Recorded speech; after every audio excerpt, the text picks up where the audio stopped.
చేస్తున్నా మీకు అర్థం అవ్వాలని. సో జాగ్రత్తగా విను. ఒక వెహికల్ లేదంటే ఒక పార్టికల్ ఒక ఆబ్జెక్ట్ అనేది కాన్స్టెంట్ స్పీడ్ లో ట్రావెల్ అవుతే అప్పుడు ఆ యొక్క ఆబ్జెక్ట్ యొక్క టైం డిస్టెన్స్ గ్రాఫ్ ఎలా ఉంటుంది? కాన్స్టెంట్ స్పీడ్ లో ట్రావెల్ అయితే దాని యొక్క టైం డిస్టెన్స్ గ్రాఫ్ ఎలా ఉంటుందంటే, ఫర్ ఎగ్జాంపుల్ మనము గ్రాఫ్ వేసుకొని ఎక్స్ప్లెయిన్ చేసుకుందాం. సో ఇక్కడ దిస్ ఈస్ ద టైం. ఈ స్కేల్ మొత్తం time scale 1 minute, 2 minutes, 3 minutes, 4 minutes, 5 minutes, 6 minutes. So this is the distance in kilometer scale. ఈ స్కేల్ మొత్తం డిస్టెన్స్ ఇన్ కిలోమీటర్ స్కేల్. ఓకేనా? ఇప్పుడు 1 kilometer, 2 kilometer, 3 kilometer, 4 kilometer, 5 kilometer.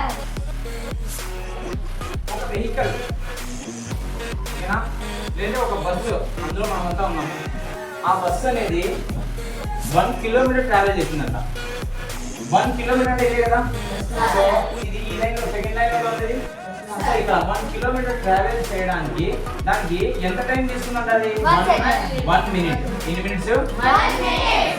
So ఒక bus first 1 kilometer travel చేసిందంట. ఆ 1 kilometer travel చేయడానికి time ఎంత required అయిందంటే 1 minute రిక్వైర్డ్ అయింది. నెక్స్ట్ అదే బస్ మళ్ళీ స్టాప్ అవ్వకుండా అక్కడ నుంచి మళ్ళీ కంటిన్యూగా 2 kilometers ట్రావెల్ చేసింది. 2 kilometers ట్రావెల్ చేయడానికి దానికి పడిన టైం ఎంత అంటే 2 minutes. మళ్ళీ అదే బస్ ఏమైందంటే 3 kilometers ట్రావెల్ చేసింది. 3 kilometers ట్రావెల్ చేయడానికి దానికి టైం 3 minutes పడుతుంది.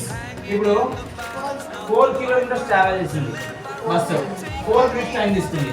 మళ్ళీ ఆ బస్ అగైన్ 5 kilometers ట్రావెల్ చేసింది, అప్పుడు 5 minutes తీసుకుంది. సో ఇప్పుడు bus, what is the total distance?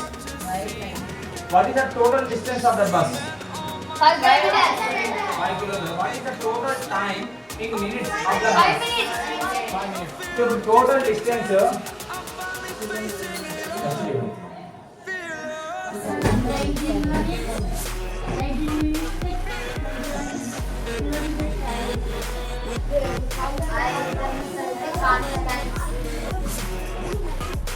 Speed is equals to distance by time.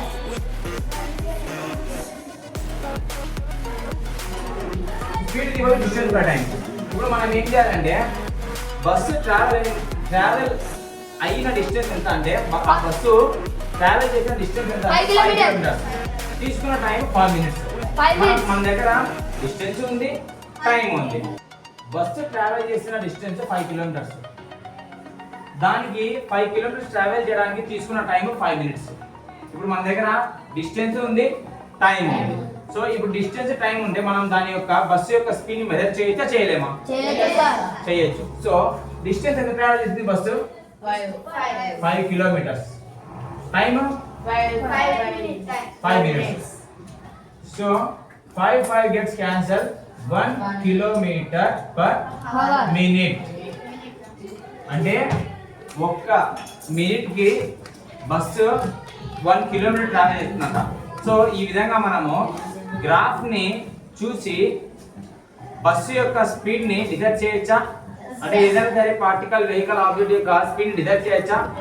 So గుర్తుపెట్టుకోండి, కాన్స్టాంట్ స్పీడ్ లో ట్రావెల్ అవుతున్న ఏ వస్తువు అయినా, ఏ ఆబ్జెక్ట్ అయినా, కాన్స్టాంట్ స్పీడ్ లో ట్రావెల్ అవుతున్న ఏ వెహికల్స్ అయినా దాని యొక్క టైం అండ్ డిస్టెన్స్ గ్రాఫ్ ఎలా వస్తుందంటే స్ట్రైట్ లైన్ వస్తుంది. ఎక్కడ నుంచి? ఆరిజిన్ దగ్గర నుంచి. ఆరిజిన్ అంటే 0 పాయింట్ దగ్గర నుంచి స్ట్రైట్ లైన్ వస్తుంది అనమాట.